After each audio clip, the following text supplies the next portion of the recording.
Shama harka fuunee daawwattootaaf dhaggeeffattoonni keenya miidiyaa mootuu addunyaa irra jirtan hundumti keessan duraan dursinee nagaan Waaqayyoo bakka jirtan hundumaatti sinaa ga'u jechaa ayyaana bagattiin sin ga'ee ayyaana yaadannoo du'aa ka'uu gooftaa keenyaa fayyisaa keenyaa Yesuus Kiristoos kan bara 2026tiin baga sin ga'ee ergaa jedhu mana amantaa Ortodoksii Walooma Oromiyaa teessoo Magarsaa Badhaasaa irraa ergaa ergamee akka armaan gadiitti isinii dubbisa. Isin hin sodaatinaa. Kiristoos isa fannifame sana akka isin barbaaddan beekaa. Inni asin jiru du'a mo'ee ka'eera. Wangeela Maatiyos boqonnaa 28 lakkoofsa 5. Maqaa Abbaa kan Ilmaa kan Hafuura Qulqulluu sadan Waaqayyo tokko. Ameen. Kabajamtoota uummata keenya hundaaf baga ayyaana yaadannoo du'aa ka'uu gooftaa keenyaa fayyisaa keenya Yesuus Kiristoos kan bara 2026 yookaan 2018tiin isin ga'e. Ayyaanni kun kan nagaa, kan jaalalaa, kan bilisummaa fi kan tokkummaa akka isiniif ta'u isinii hawwinaa. Akkuma beekamu manni amantaa Ortodoksii Walooma Oromiyaa teessoo Magarsaa Badhaasaa yookaan Phexros mul'ataa fi ergama mataa isaa qabatee galma isaa bira ga'uudhaaf hojii gurguddaa hojjechaa turuu fi ammas hojii hojjechaa akka jiru ni beekama.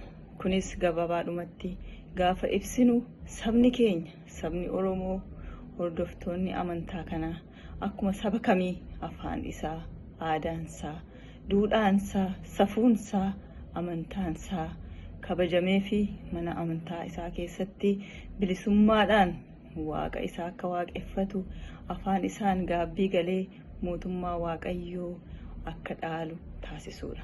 Haa ta'u malee yeroo garaagaraatti qaamota garaagaraatiin akka duratti hin deemneef galma isaas biras akka hin geenyeef bu'aa bayii baay'ee argaa jiraachuu yookaan keessummeessaa jiraachuunsaa hundumaafiyyuu ifadha.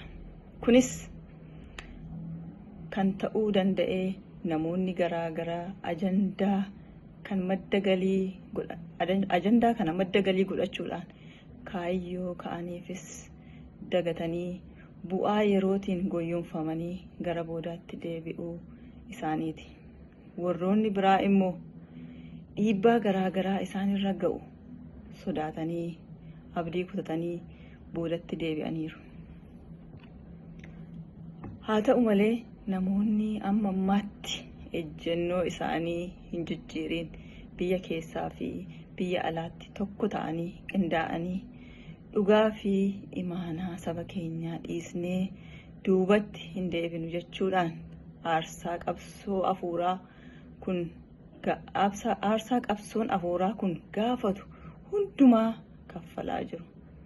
Kun immoo gidiraa qorumsa dhiphina gooftaa keenyaa fayyisaa keenyaa Yesuus Kiristoos irra ga'e fi kana hundumaa mo'achuudhaan du'aa ka'uu isaa gaafa ilaallu deemsa qabsoo afuuraa keenya wajjin wal fakkaatee argama.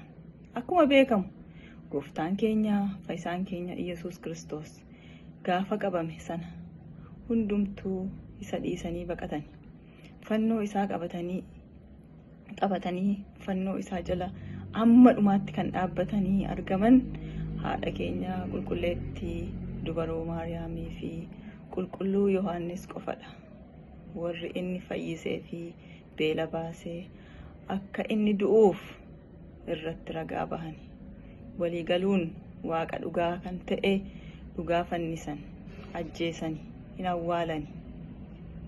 Haa ta'u malee inni gidiraaf dhiphina kana hundumaa keessa darbee du'a mo'ee ka'e. Manni amantaa Ortodoksii Walooma Oromiyaa teessoo Magarsaa Badhaasaa yookaan Phexrosis akkuma kana gidiraa fi dukkana hundumaa mo'uudhaan guyyaa galma isaa ga'ee addunyaa hundumaatiif sagalee misiraachuu dhageessisu hin dhufa. Macaafni qulqulluu akkuma jedhu warri isa waraananii hundumtuu ulfina isaa arguuf jiru.